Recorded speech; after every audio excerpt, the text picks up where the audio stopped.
Hello guys, हम कर रहे हैं हिंदी ग्रामर के क्वेश्चन आंसर जो कि आपकी रीट और एसआई परीक्षा के लिए बहुत बहुत ज़्यादा मोस्ट है। और ये हमारी हिंदी ग्रामर की सीरीज नंबर 4 है। ठीक है, देखते हैं क्वेश्चन। वह कुल्हाड़ी से वृक्ष काटता है, इसमें से किस कारक की विभक्ति है? तो देखिए इसका आंसर है अपादान। माँ ने बच्चे को सुलाया, इस वाक्य में को कारक की विभक्ति है। तो देखिए माँ ने बच्चे को सुलाया, कौन सा कारक है इसमें? कर्म कारक है। अध्यापक शब्द का स्त्रीलिंग रूप क्या होगा? तो अध्यापक का क्या होगा स्त्रीलिंग? अध्यापिका या अध्यापकी या क्या होगा? तो देखिए इसका जो स्त्रीलिंग होगा वो होगा अध्यापिका।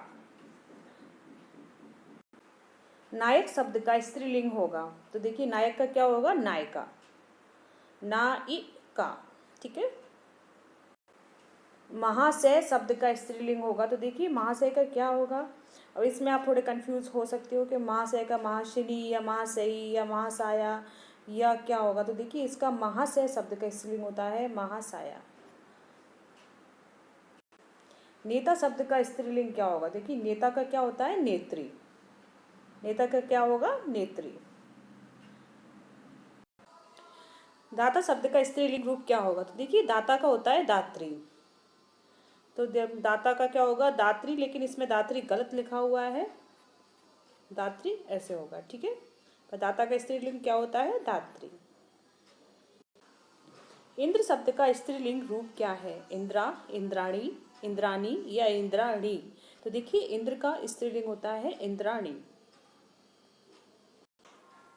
ह्रास उच्चारण स्थान क्या है? दंत, दंतालु, तालु या मूर्धा? तो ये किस में आता है जी? तालु में आता है। ठीक है, और ये किसके अंतर्गत आता है? चा वर्ग के अंतर्गत आता है। ये चा, छा, जा, झा, अड़ा। उ ध्वनि का उच्चारण स्थान है। उ ध्वनि का उच्चारण स्थान कौन सा है? तालु, ओष्ठ, कंठ या दंतालु? तो देखिए उ ध्वनि का उच्चारण आता है ओष्ठ में। ठीक है, ओष्ठ में क्या आता है? उ प्लस पा वर्ग। पा वर्ग किस में आता है? ओष्ठ में आता है। समुच्चय का सही संधि विच्छेद क्या होगा? तो देखिए समुच्चय का क्या होगा, पहले हम देखते हैं कि समुच्चय में संधि संधि कौन सी है। तो देखिए समुच्चय में संधि है, कौन सी संधि है इसमें? व्यंजन संधि है। ठीक है, समुच्चय में व्यंजन संधि है और इसका अगर विच्छेद करेंगे तो क्या होगा? सम धन उत धन आय। ठीक है, क्या हो जाएगा? सम धन उत धन आय। तो इसका आंसर होगा बी। सूर्योदय का सही संधि विच्छेद क्या है? तो सूर्योदय का सही संधि विच्छेद क्या होगा? सूर्य धन उदय। क्या होगा? सूर्य धन उदय। महेंद्र का संधि विच्छेद क्या होगा? तो देखिए अगर हम पहले ये देखते हैं कि महेंद्र में संधि कौन सी है। तो देखिए महेंद्र स्वर संधि है।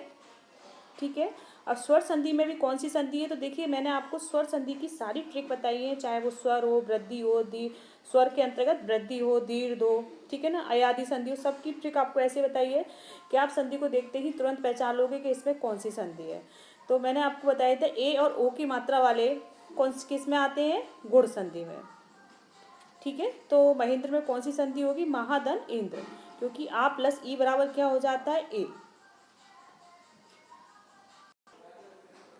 क्या आप जा रहे हैं? क्या में कौन सा निपात है?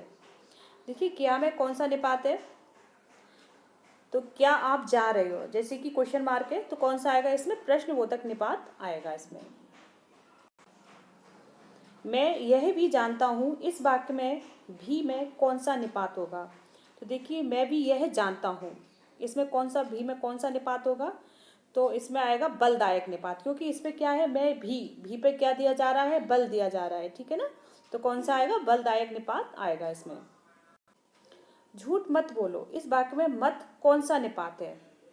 तो देखिए मत कौन सा निपात है? सीमा बोधक, अवधारण बोधक, तुलना बोधक या निषेध बोधक? तो देखिए इसमें कौन सा आएगा? निषेध बोधक में। ठीक है, झूठ मत बोलो में मत कौन सा निपात है? निषेध बोधक मत निपात है। तुम्हें राम के आने तक प्रतीक्षा करनी होगी, इस वाक्य में तक कौन सा निपात है? तो देखिए इसमें कौन सा निपात होगा? बलदायक। ठीक है, जिसमें भी विशेष कोई शब्द पे बल दिया जाता है इसमें कौन सा होता है? बलदायक निपात होता है। तुम्हें राम के आने तक प्रतीक्षा करनी होगी, तो पूरे वाक्य का जो जोर दिया जा रहा है, बल किस पे दिया जा रहा है? तक पर। पशु पक्षी ही अपना हित समझते हैं। पशु पक्षी ही अपना हित समझते हैं, इस वाक्य में ही कौन सा निपात है? तो देखिए, जैसे आप वाक्य को आप पढ़ेंगे तो ही पर ही पूरा जोर दिया जा रहा है, तो कौन सा आएगा इसमें? बलदायक निपात। काश आज वर्षा होती, इस वाक्य में काश कौन सा निपात है? काश आज वर्षा होती, तो इसमें देखिए, इसमें कौन सा आएगा? आधार बोधक या सीमा बोधक या विस्मयादि बोधक या अवधारण बोधक? तो देखिए, इसके अंतर्गत है विस्मयादि बोधक। ठीक है। काश। निपात कितने प्रकार के होते हैं? तो देखिए फ्रेंड्स, इसमें से दो क्वेश्चन, पहला क्वेश्चन बनना है कि निपात कितने प्रकार के होते हैं? तो देखिए 9 प्रकार के होते हैं। ठीक है। अब कौन कौन से होते हैं उनके नाम देखिए आप। पहला होता है स्वीकार निपात। कौन सा होता है? पहला होता है स्वीकार निपात। दूसरा होता है नकारात्मक। दूसरा होता है नकारात्मक निपात। तीसरा होता है निषेधात्मक निपात। निषेधात्मक निपात। चौथा है तुलनात्मक निपात।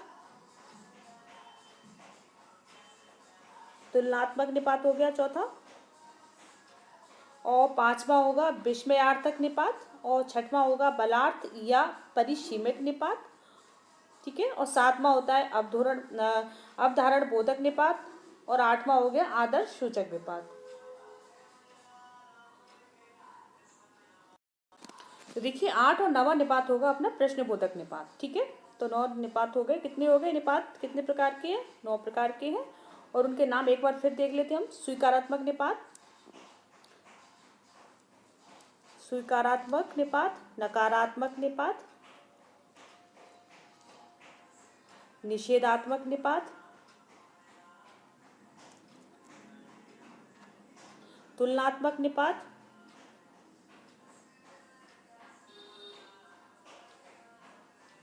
तुलनात्मक निपात, विस्मयार्थक निपात, बलार्थक निपात।